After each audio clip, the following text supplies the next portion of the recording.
Hello. आज के chapter में हम लोग बेसिक कन्वर्जन सीखेंगे। कन्वर्जन मतलब एक राशि से दूसरे राशि में बदलना। जैसे कि यदि रुपया को पैसा में कन्वर्ट करने के लिए बोला जाए या आवर को मिनट में कन्वर्ट करने के लिए कहा जाए, इस टाइप के कन्वर्जन को हम लोग आज सीखेंगे, इस दो टाइप के चीज़ों को। ठीक है, तो आते हैं हम अपने। सबसे पहले हम लोग रुपीज़ को पैसे में कन्वर्ट करना सीखेंगे। तो जाहिर सी बात है कि पहले 1 रुपया में कितना पैसा होता है ये याद करना पड़ेगा। 1 रुपया में 100 पैसा होता है, आप सब जानते हैं। 100 पैसा होता है तो इसको 100p लिख सकते हैं, ठीक है, या हिंदी में पैसे लिख सकते हैं। अब जो है तो यदि यहाँ पे 1 रुपया है तो 100 पैसा, तो यदि हम यहाँ पे 2 रुपया लिखें तो कितने पैसे हो जाएंगे? तो 2 गुने 100 यानी कि 200 पैसे हो जाएंगे। इसी तरह से यदि हम 7 रुपया लिखते हैं तो 7 रुपया कितना हो जाएगा? ये जो है ना रुपया का सिंबल है, रुपया का साइन है, तो 7 रुपया में हो जाएगा 7 गुने 100, मतलब कितना? 700 पैसे। ठीक है, यहाँ तक तो ठीक है, इसमें आपको कोई दिक्कत नहीं होगा। दिक्कत कहाँ होगा? दिक्कत ये होगा कि यदि यहाँ पे हम लिख दें 1.50 रुपया में कितने पैसे होंगे। तो सीधा बात है कि जैसे यदि 2 रुपया में आया था तो 2 को हमने 100 से गुना किया था, वैसे ही 1.50 रुपया यदि है तो 1.50 को हम 100 से गुना कर देंगे। ठीक, और 100 से गुना करेंगे तो दशमलव इस यहाँ से हटाइए, दशमलव के बदला में नीचे में 1 रखा जाता है। दशमलव के बाद जितना अंक हो उतना जीरो डालते हैं, तो 1 और 2 अंक है तो 2 जीरो दे दीजिए, तो 100 से 100 कट जाएगा, तो यहाँ पे 150 बच जाएगा। या नहीं तो दूसरा तरीका ये भी होता है कि आप इसको 100 से गुना कर लें सीधा सीधा। ठीक है, ऐसे वाला गुना भी आप कर सकते हैं। 0 से गुना करेंगे तो 0 0 0, दशमलव को कोई मतलब नहीं रखना है, बाद में दशमलव देखेंगे। फिर इस 0 से गुना करेंगे तो यहाँ तक हो जाएगा। अब हम 1 से गुना करेंगे तो 0 5 1। अब हम इसको क्या करेंगे? इसको अब हम इस तरीके से करेंगे कि यहाँ पे ऐड कर लेंगे। अब देखिए ज़रा, तो ये 0 का यहाँ पे 0 आ गया, उसके बाद जो है ये 0 का 0, ये 0 5 1। दशमलव के बाद इसमें कितना अंक है? 1 और 2, तो दाहिना हाथ से 2 अंक बाद करेंगे। 1 अंक बाद हुआ, 2 अंक बाद, यानी कि दशमलव यहाँ पर आ जाएगा। तो 150 रहा ना, तो कुल मिलाकर के 150 पैसा मेरा आंसर हो जाएगा। ठीक है, अब अगला क्वेश्चन हम इसी में देखते हैं कि यदि हमको यहाँ पे, इसको आप समझ गए होंगे बढ़िया से।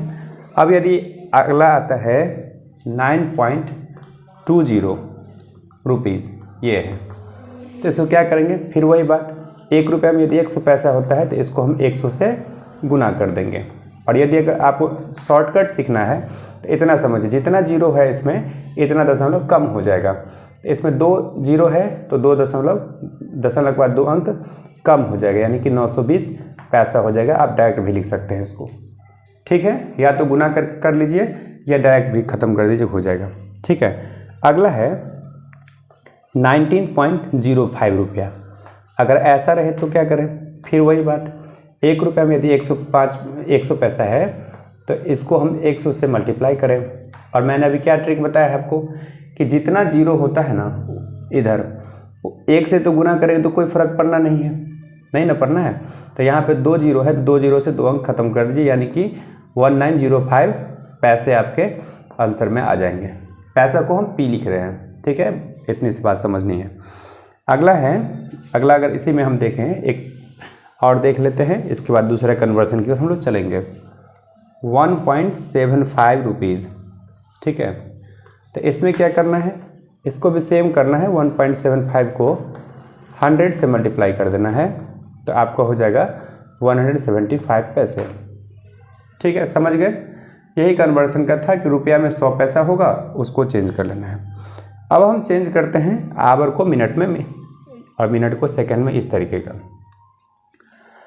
1 आवर में कितने मिनट होते हैं? 60 मिनट होते हैं, ये आप भली बात ही जानते हैं। MIN दे करके हम लिख लेंगे इसको। और वहीं पे तो अभी पहले हम आवर से मिनट में कन्वर्ट करना सीखते हैं। अब यदि हम यहाँ पे 2 आवर लिख दें तो 2 आवर का मतलब क्या? 2 × 60 मिनट हो जाएगा 1 आवर में। तो यानी कि 120 मिनट इसका आंसर हो जाएगा। मैंने सिर्फ गुना किया है, समझ रहे हैं ना बात को। अब यदि 5 आवर का हम सीधे सीधा पूछ लें तो क्या होगा, तो 5 × 60 मिनट, 1 आवर में 60 मिनट होता है, तो 5 × 6 = 30, 1 0 यहाँ पर डाल दीजिए, 300 मिनट हो जाएगा। कुल मिलाकर क्या देखें, अगर सीधा आवर दिया रहे तो हम ऐसे कन्वर्ट कर लेंगे, अगर सीधा आवर नहीं दिया रहे इसके साथ मिनट भी ऐड कर दिया जाए तो क्या करेंगे। तो यहाँ पे देखिए, यहाँ पे लिखा है यदि 1 आवर 30 मिनट, तो इसको तो हम वैसे अपने ब्रेन का इस्तेमाल करके भी कर सकते हैं कि 1 आवर मतलब 60 मिनट और ये 30 मिनट और है, तो 60 में 30 मिनट ऐड कर देंगे तो कितना हो जाएगा, 90 मिनट हो जाएगा, ठीक ना। अगला क्वेश्चन देखिए, अगर लिखा है 2 आवर 5 मिनट, ठीक है, ये क्वेश्चन है, तो क्या करेंगे, 1 आवर में 60 मिनट, तो 2 आवर में कितना मिनट, तो 2 × 60 मिनट कर लेंगे, और 5 मिनट मेरे पास पहले से है, तो इस 5 मिनट को हम जोड़ लेंगे, ठीक है। तो 60 × 2 कितना हो जाएगा, 120 मिनट, और 120 मिनट हो जाएगा, और इधर पहले से 5 मिनट है, तो कितना हो जाएगा, 125 मिनट आपका आंसर हो जाएगा। समझ रहे हैं। अब आते हैं, एक और देख लेते हैं, फिर इसके बाद दूसरे कन्वर्जन की ओर हम लोग चलेंगे। दूसरा कन्वर्जन है, एक क्वेश्चन और लिख लेते हैं, 3 आवर 20 मिनट। तो 1 आवर में तो 60 मिनट था, तो 3 आवर में 3 × 60 मिनट, और 20 मिनट पहले से है, तो इस 20 मिनट को हम ऐड कर लेंगे, तो 180 मिनट और प्लस 20 मिनट, कितना हो जाएगा, 200 मिनट आपका आंसर हो जाएगा। समझ रहे हैं बात को, ऐसे ही आराम से सीखना है। चलिए, अब अगर हम इसी में सेकेंड भी डाल दें तो क्या होगा, तो पहले आप सेकेंड वाला को देख लेते हैं। जैसे 1 आवर में 60 मिनट, वैसे ही 1 मिनट में 60 सेकेंड भी होता है, 60 सेकेंड होता है। तो हम क्या करेंगे, यदि हम आपसे पूछें कि 2 आवर 3 मिनट, पहले मिनट से सेकेंड कन्वर्ट करते हैं, तो 1 मिनट में 60 सेकेंड, तो 3 मिनट में 3 × 60 सेकेंड मतलब 180 सेकेंड हो जाएगा, ठीक है। अगर इसी में क्वेश्चन दे दें 2 मिनट 10 सेकेंड, तो 1 मिनट में कितना, 60 सेकेंड, तो 2 × 60 सेकेंड प्लस 10 सेकेंड जोड़ के कितना आ जाएगा आपको, 120 सेकेंड प्लस 10 सेकेंड, यानी कि 130 सेकेंड टोटल आपका आंसर हो जाएगा, ठीक है। इस तरीके से हम बना ले सकते हैं। अच्छा, अब देखते हैं कि अगर हम एक ही बार में सारा कन्वर्ट करें तो यहाँ पे इसको हम लिख देते हैं 1 आवर में 3600 मिनट्स हो जाएंगे, सेकेंड हो जाएंगे, ठीक है। तो अब क्या करना है, यहाँ पे ज़रा देखिए गौर करके, यदि हम यहाँ क्वेश्चन कर दें 1 आवर 2 मिनट 5 सेकेंड × सेकेंड, माने कि इसको सेकेंड में कन्वर्ट करना है। क्या करेंगे, 1 आवर में मैंने कितना, ये 3600 सेकेंड लिख चुके हैं, इसको यहाँ पे लिख दीजिए। 1 मिनट में कितना सेकेंड होता है, 60 सेकेंड, तो 2 मिनट में 2 × 60 सेकेंड, और यहाँ पे 5 सेकेंड पहले से है तो उसको भी हम ऐड कर लेंगे, चूँकि सारा सेकेंड में ही आ गया। तो यहाँ पे देखिए, ये इतना सेकेंड हो गया, 60 × 2 120 सेकेंड हो जाएगा, और यहाँ से 5 सेकेंड हो जाएगा, ठीक है। तो 5 2 6 1 7 3, यानी कि इतना सेकेंड टोटल आपका आंसर हो जाएगा। समझ में आ गया, ये कन्वर्जन था। इसी प्रकार का कन्वर्जन होता है बहुत सारे, किलोग्राम को ग्राम में, ग्राम को, अब चलिए किलोग्राम ग्राम वाला हम लोग देख लेते हैं। वेट में जब हम लोग करते हैं तो 1 kg में कितना ग्राम होता है, 1000 ग्राम होता है। 1 kg में कितना ग्राम होता है, 1000 ग्राम होता है, ठीक है। यदि 1 kg में 1000 ग्राम होता है तो हम क्या करेंगे, अब थोड़ा कन्वर्जन देखते हैं इसमें। 2 kg में कितना हो जाएगा, 2 × 1000 मतलब 2000 ग्राम हो जाएगा, ठीक है। यदि यहीं पे क्वेश्चन कर दें 3 kg 50 ग्राम × ग्राम, माने इसको ग्राम में बदलना है, 3 किलो 50 ग्राम को, तो 3 किलो को ग्राम में बदलने के लिए क्या करेंगे, 1 किलो में 1000 ग्राम, तो 3 किलो गुने 1000 जोड़, ये तो 50 ग्राम पहले से है, तो 3000 प्लस 50, 3000 ग्राम प्लस 50 ग्राम माने कि 3050 ग्राम हो जाए, 3050 ग्राम आपका आंसर हो जाएगा।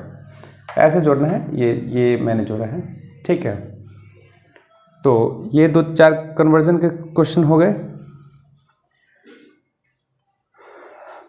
अब जो है इन्हीं का कुछ क्वेश्चन है जो कि इन्होंने भेजा है एक स्टूडेंट ने, कि पैटर्न को ज़रा समझा दीजिए। पैटर्न में क्या होता है, आपको देखना है कि किस हिसाब से बढ़ रहा है। जैसे कि एक पैटर्न है 2, 4, 8, 16, 1, 2, 3, और भी पूछ सकता है आपको जो हो। आप गौर करके देखिए इसमें कितनी की बढ़ोतरी हो रही है, 2 की। इसमें या तो जोड़ या घटाओ या गुना या भाग ऐसे कुछ हुआ रहता है। तो पहले हम सिंपल सोचेंगे, कुछ भारी नहीं सोच लेना है। तो देखिए मैंने +2 किया, लेकिन यहाँ पे +2 करने से 6 आना चाहिए था, 8 है, इसका मतलब +2 नहीं है, तो क्या है, इसका मतलब गुना है। 2 को 2 से मल्टीप्लाई कीजिए, 2 × 2 = 4, 4 को 2 से मल्टीप्लाई कीजिए, 4 × 2 = 8, फिर 8 को 2 से मल्टीप्लाई कीजिए 16, 16 को 2 से मल्टीप्लाई कीजिए 32, 32 को 2 से मल्टीप्लाई कीजिए 64, फिर इसको 2 से मल्टीप्लाई कीजिए 128 हो जाएगा। बात समझ रहे हैं, क्या था इसमें, मल्टीप्लाई था 2 का, ठीक है ना। पैटर्न समझ गए। एक और पैटर्न देखते हैं, ये तो नंबर का था, लेटर का देखते हैं। ACEG, ये अभी बेसिक है, आप कहेंगे तो इसे हार्ड लेवल का भी बनाया जाएगा। अब ज़रा देखिए A और C में कितना गैप है, बीच में एक B लेटर को इसने स्किप कर दिया, यानी कि छोड़ दिया है। फिर C और E के बीच में D को छोड़ दिया है, E और G के बीच में F को छोड़ दिया है, मतलब हर एक एक लेटर छोड़ छोड़ के ये जा रहा है। तो G के बाद क्या होता है H, तो H को हमको छोड़ देना है, उसके बाद क्या लिखना है, I लिखना है। J को छोड़ देना है, K लिखना है। L को छोड़ देना है, M लिखना है। इस प्रकार से हमारा ये बन जाएगा, ठीक है। अगला इन्हीं का भेजा हुआ है 0, 3, 6, 9, 3 और आगे बनाना है। आप खुद से इसमें दिमाग लगाइए, 0 से 3 कैसे हुआ, यानी कि इसने 3 जोड़ा है, क्योंकि गुना तो हो नहीं सकता है, गुना करेंगे तो 0 से किसी को भी गुना करता है तो 0 हो जाता है। अब 3 में फिर 3 जोड़ा है तो 6 हो गया, 3 में 3 ऐड किया है इसने, फिर 3 ऐड किया है, मतलब कि हम वेरीफाई हो लिए कि हर जगह ये 3 जोड़ा जा रहा है, तो हम 3 जोड़ेंगे। तो 9 3 12, 12 3 15, 15 3 18, कुल मिलाकर के ये आपका आंसर हो गया, ठीक है। अगला क्या है, अगला इन्हीं के द्वारा भेजा गया क्वेश्चन है 12, 24, 48, 96, ये आपका 3 रह गया।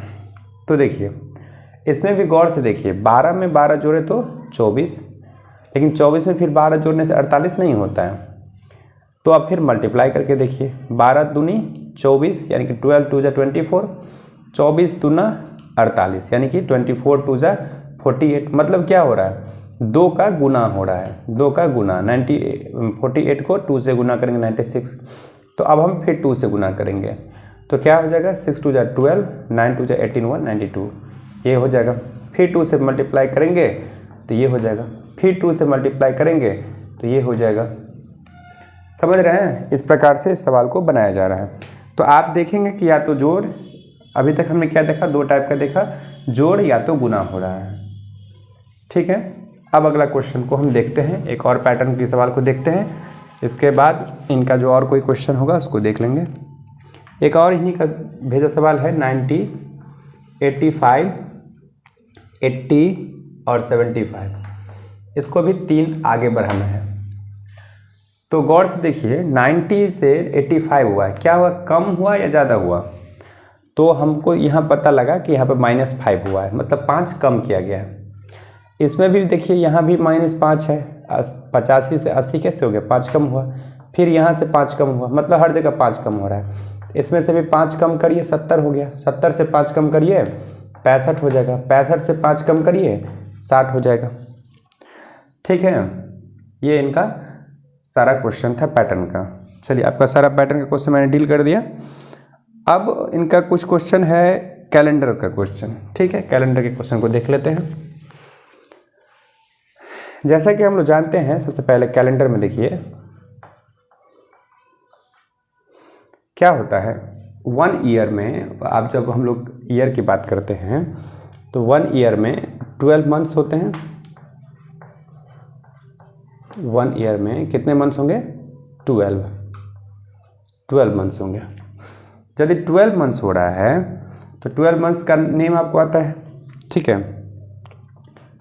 जनवरी, फरवरी, मार्च, है ना, अप्रैल, मैं शॉर्ट लिख रहा हूँ, मई, जून, जुलाई, है ना, अगस्त, सितंबर, अक्टूबर, ठीक है, और नवंबर एंड दिसंबर। तो देखिए, बेसिक यहाँ से किस प्रकार के क्वेश्चन पूछे जाएंगे कि last month of the year, तो आप बता देंगे दिसंबर। First month of the year तो जनवरी। समझ रहे हैं ना। अब यहाँ से क्वेश्चन पूछेगा कि व्हिच मंथ्स कम बिफोर जून, जून के पहले कौन आता है, तो मई। या आपसे पूछ सकता है कि जून के आफ्टर कौन आता है, तो जुलाई। या आपसे क्वेश्चन पूछ सकता है कि अगस्त के बिफोर कौन आता है, तो आप जुलाई बता दीजिएगा। मतलब किस मंथ के बिफोर पूछ रहा है ना, उसको आपको बताना है। ठीक, समझ रहे हैं बात को बढ़िया से। चलिए, यहाँ तो कोई दिक्कत नहीं है। अब जो है, इसमें एक टाइप से और क्वेश्चन पूछा जा सकता है, जैसे कि डेज के हिसाब से। इसमें 31 होता है, फरवरी में 28 या 29 हो जाता है। 29 कब होता है, जब आप जानते हैं, जब लीप ईयर होता है। लीप ईयर को कैसे कैलकुलेट करेंगे कि लीप ईयर कौन सा है, तो जो भी ईयर है उसको सीधा ना 4 से डिवाइड कीजिए।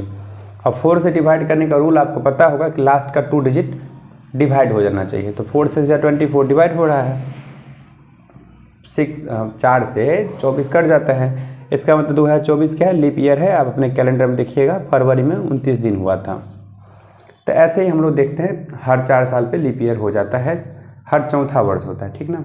तो आपको मैथमेटिक्स में ये याद रखना है कि 4 से भाग कर दीजिएगा। भाग यदि हो जाता है ना, तो वो लीप ईयर हो जाएगा, नहीं तो 28 डेज ही होंगे। मार्च में 31, तो इससे ज़्यादा क्वेश्चन नहीं बनता है। अप्रैल में 30, मई में 31, जून में 30, जुलाई में 31, अगस्त में 31, सितंबर में 30, अक्टूबर में 31, नवंबर में 30, दिसंबर में 31। इसको आप ऐसे भी गिन सकते हैं, ये ऐसे हथेली बना लेंगे। इसमें ऐसे समझिए कि ये उठा हुआ भाग जो है ना, ये पहाड़ है, यानी कि 31 का है, और ये डीपेन भाग जो है, नीचे वाला भाग जो है, ये नीचे वाला भाग, इसको आप जो है ना गिन सकते हैं ऐसे। इस पर भी गिन सकते हैं, ये पहाड़ है, ये पहाड़, ये जो है ना ऊपर वाले को 31 गिनेंगे, और ये नीचे जो जाएंगे खड्डा में, ये इसमें गड्ढे में, तो उसको हम 30 गिन लेंगे। ठीक है ना। सिर्फ फरवरी केस में 28 या 29 गिनना है। तो देखिए, जनवरी 31 हुआ, फिर यदि हम बीच में गए, यहाँ पे उतरे, तो क्या हो गया, फरवरी, तो उसको 28-29 गिनना है। मार्च 31, फिर अप्रैल 30, फिर मई 31, फिर जून 30, जुलाई 31, ऐसे ही करके चलना। जुलाई, फिर यहाँ से या तो यहाँ जाइए या यहीं से स्टार्ट कीजिए, तो अगस्त तो भी 31 होगा, या यहाँ से स्टार्ट करिए फिर भी अगस्त 31, है ना। सितंबर 30, अक्टूबर 31, ऐसे करके चलना है। ठीक ना। तो आपसे यहाँ पे देखिए, 31 डेज वाला आपसे मंथ पूछ सकता है कि number of name the month which have 31 days 31 days वाला महीना का संख्या पूछ सकता है। देखिए कितना है, 1 2 3 4 5 6 7। तो यदि आपको पूछेगा कि how many months have 31 days, क्या पूछेगा, how many months have 31 days. तो कितना मंथ में 31 डेज होगा, तो हमने देखा कि 7 में, ठीक है। उसके हिसाब से फिर ऐसा ही क्वेश्चन बना सकता है कि how many months have 30 days. तो 30 डेज वाला कितना हो गया, 7 इधर, एक 8 कुछ कट गया, तो कितना हो गया, मात्र 4 मंथ हो जाएगा। देख लीजिए, 1 2 3 4। 30 डेज वाले मंथ यदि पूछेगा तो 4, 31 डेज वाले पूछेगा तो 7, ठीक है ना। लेकिन हमको ये पूछते कि 1 मंथ में कितना डेज, तो हम लोग मैथमेटिक्स में 30 डेज लेकर के सवाल बनाते हैं, 30 डेज लेकर के सवाल बना लेंगे, ठीक है। तो इनका इतना ही क्वेश्चन था। और किन्हीं का कोई प्रॉब्लम हो ना, तो मेरे इस नंबर पर व्हाट्सएप करिए, उसका वीडियो हम बना करके आपको भेज देंगे, ठीक है। नंबर मेरा ये है 9955558581।